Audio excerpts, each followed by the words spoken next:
All right, hello, and my name is John Michael Collins. Thanks for tuning in to this week's episode. Before we get started, the music you just heard is fun, it's upbeat, and in a way kind of depicts me. I would like to thank and give a very special shout out to my friends Marino and Noah Correa, who provided the music for this project. They're part of a company called Cinema Sonic, which is a company dedicated to providing quality audio and visual works for your next project. They're planning on opening a new studio in the Seattle area catering to professional-level podcast production. If you would like to learn more, visit their website at cinema-sonic.com. Cinema as in a movie cinema, -sonic as in supersonic.com. Thank you if you've made it so far to this point. If you're just joining me, this is a personal tool just to help me kind of reorganize stuff in my head and process thoughts. It's like my own therapy, talking to myself. Jesus is my therapy and I'm my therapy. If nobody listens to this, it's okay. It's like a message in a bottle that never really made it to the beach in another person's eyes, and a fish ate it, and the glass shattered inside the fish, and the letter decomposed inside of the fish's stomach. Wow, kind of sad, but that was a beautiful metaphor. This isn't to seek any sort of social gain, but in turn aims to share like a story or stories that would resonate with the listener. Each episode, I'll talk about one or multiple topics just regarding, the detail in that topic and my 20-minute max time. I would encourage you, if you haven't already, if you're just jumping in now, to listen to my pilot episode, because that's the only time where I will be just really talking about a deeper understanding of my background and not as much the stories. I mean, they're still stories. Everything anybody says is a story, really. My next topic is to when I almost died jumping out of a plane. This was in 2013. I had just gotten super interested in learning to be able to skydive by myself, not having to be strapped to another person. I had already gone on 2 tandem skydives where you're attached to someone, you're hooked in front of them, so you're basically wearing them like a backpack. They're in control of everything, in control of the parachute, in control of how you spin and stuff when you're falling. I'm sure it's pretty difficult for them. But I went through like 6 hours of ground training, learning the basics, the basic mechanics, maneuverability. The super, super tiny cramped airplane where you got the pilot, the passenger seat, and behind that there are normally 1 or 2 more seats, but those seats were taken out so people could just crawl in there. So it was my instructor, a co-instructor, and myself. Before all this happened, they ran me through, okay, this is step by step exactly what's going to happen, how this is going to work. And I was all excited, all pumped up, and I was a little nervous, actually. Keep this in the back of your head. I was wearing a cross necklace. It's like this 2 horseshoe nails that were kind of like bent into the shape of a cross, and they were wrapped with wire, and the wire was red. It was my favorite color. A teacher from middle school had given that to me as a gift, and I always held on to it. I didn't really know the symbolism behind it, but I was wearing it that day. I didn't want to take it off, so I turned it around and tucked it underneath, like right on top of the back of my neck. We're in the plane. It's just like a nice plane ride up 13 or 14,000 feet. The plane slows down. The one instructor opens the door and crawls out onto the wing and motions for me to follow him. I follow the same exact steps that he does, and before I knew it, here I was holding on to one of the wing supports on the plane and standing around the wheel.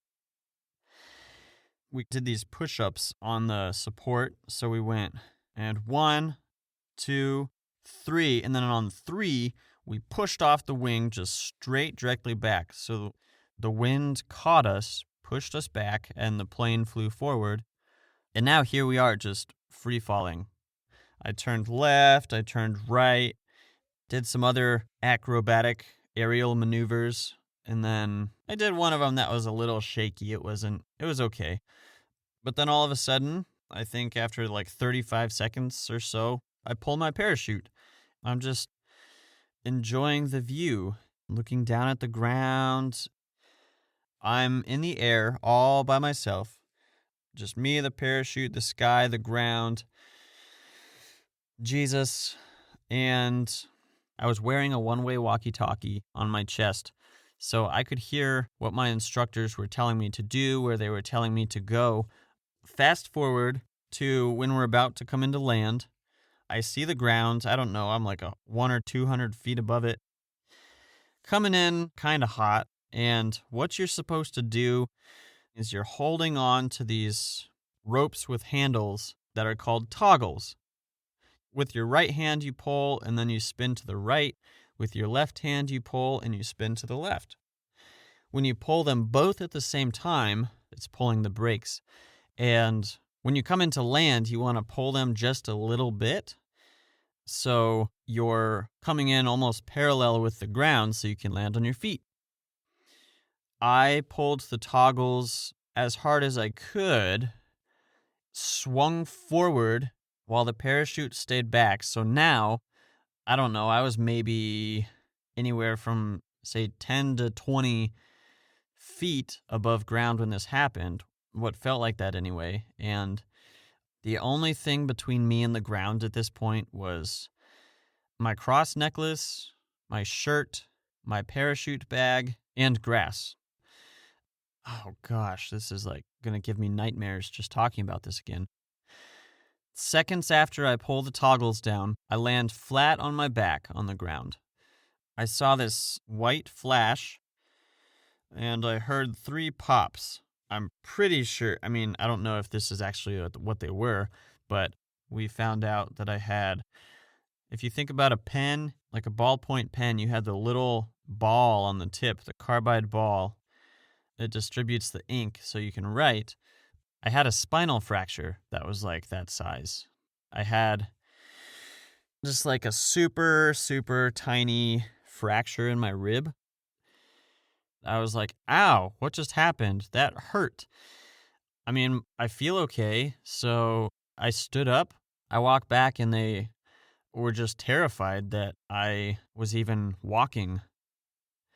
One of the instructors was telling me that I should try it again. And I was like, no, I am very grateful that I'm alive. And it's a miracle that we're able to enjoy the day. So I'm grateful that I'm here. So next, to when I danced in a big red bird suit in front of thousands of people. When I was in college, it was actually shortly after, within the month before or after the skydiving accident, that I started doing this at Iowa State. I got to be mascot for the remainder of my time there, which was super cool. A friend had sent me the audition notice, like, hey, if you want to come try out to be mascot, come on down. We had to prepare a skit. I dislike skits a lot, almost more than anything. That and spiders, the ground falling apart beneath my feet. My skit, I wasn't proud of it at all. I was proud that I did it afterward. There were only 4 or 5 of us that showed up. And I'm super glad that I got to meet you guys. That was a cool time in all of our lives. Just experience-wise of being mascot. You're a super sweaty individual inside of a costume. Less than 2% of people know who you are. And people are staring at you and coming up with ideas and thoughts about you that you would much rather them not do in the first place. So why even put yourself out there? Kind of like real life. It's been really cool to have that perspective of go out, have a bunch of fun. Don't care what other people think about you. Just be yourself, which is something that if I have kids someday, or when I have kids someday, that's something that I want to instill in my kids, to really focus on showing them not to care. I mean, to care what other people think, but not let whether or not it's good or bad affect them. Going out in front of thousands of people and making a big goofball out of myself. I had a friend, well, I still have a friend, who he would always call me a goober. At the end of the day, it doesn't matter what other people think about you. If you're having fun, I mean, don't be a jerk. If being a jerk is like what brings you joy in life, don't do that. That's just not okay. Every single person who has, is, and will walk this earth, there's a certain potential that each one of us has, but unfortunately fear suppresses us from being able to be that person. It's just knowledge, common knowledge, that I hope you would take and really try to listen into who you are, what you like and what you enjoy doing, and pursue those things. If it feels weird or you're shy, don't worry about it. I heard someone say that fear is an acronym for false emotions appearing real. Why do we feel shy? We feel shy because we feel like other people are going to make fun of us. We feel like other people are not going to want to be our friends anymore if we're weird. One of my friends recently told me, "Michael, don't ever change." I'm like, I won't. So just be you. So being a mascot, two of the biggest things that I took away. The first one was being the center of attention is uncomfortable. It's truly uncomfortable. Every single person experiences some sort of insecurity or discomfort when people are staring at them. The crowd wasn't looking at me. They were looking at Sai. They were looking at the mascot. I could do whatever I wanted. I wasn't dancing crazy. I wasn't going up to random people and like playing patty cake with them or giving them high fives or just randomly hugging people. I wasn't doing that for me. I mean, I was doing that because it brought me joy. Other people were focused on the mascot. They weren't focused on the man or woman behind the mask. I truly got to experience joy.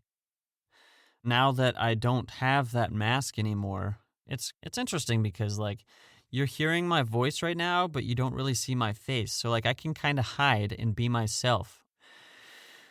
Just removing yourself from any implications of what other people think about you, so you can truly be yourself.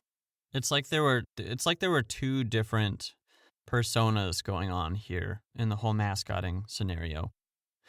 There was me and there was Sai the mascot. Two different quirky characters, but the persona that Sai gave off, it actually came from the person inside behind the curtain. So like when I was in the suit, people experienced me even though they didn't know me.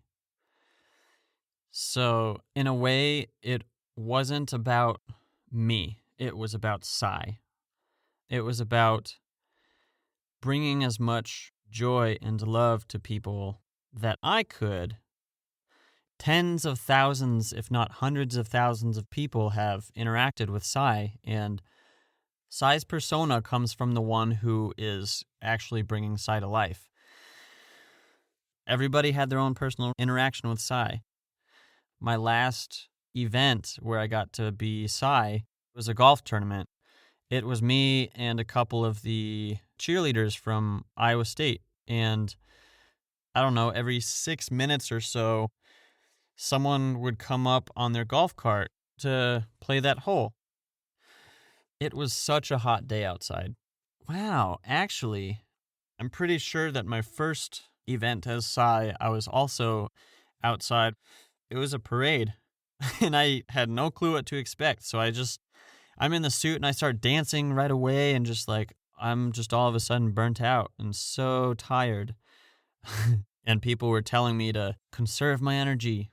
And I didn't really know what that meant. But over time, just through different events, through football games, people would request Sai to go to their wedding, to go to just parties, birthday parties, fundraisers, business events, whatever, anything that someone wanted, Sai would go.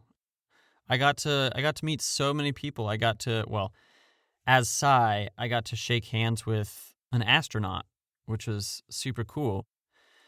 I got to be around a lot of cool people that I wouldn't normally, just by myself in my sweatpants and my t-shirt get to be around.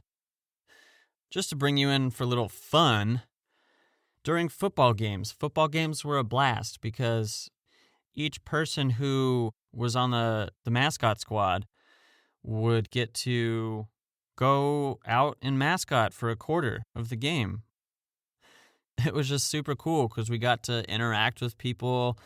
We got to be down on the playing field, just be around a bunch of people, which was awesome. It wasn't about being the center of attention. It was about the privilege of doing things that you wouldn't get to normally do, and the privilege of bringing a smile to someone's face. Not just getting to be on the football field, getting to be on the basketball field, being the center of attention. Those things were super cool. They did bring me joy and super awesome excitement. The best part about it was getting to know myself more, getting the experience to know that potential, getting to know my true self getting to embrace that quirky personality. And now just in my present day, I don't need the suit to channel that emotion, exercise that freedom, because now that's woven into my DNA. Since the beginning of time, it's been woven into my DNA, but it's like a light switch was turned on, which will never turn off unless I turn it off, which I won't. I don't plan to. There was one time as Sai, I was at a kitchen expo or a home expo for different things, different products that you could buy for your house. Okay, keep in mind, Sai is 7 feet tall, and I come up to this 2 or 3 foot tall little girl who is just terrified. When you're in a position like that, regardless of whether you're a mascot, you're a celebrity, a public figure, you have the power to make it or break it for someone. She was kind of interested and then kind of stepped closer and step away.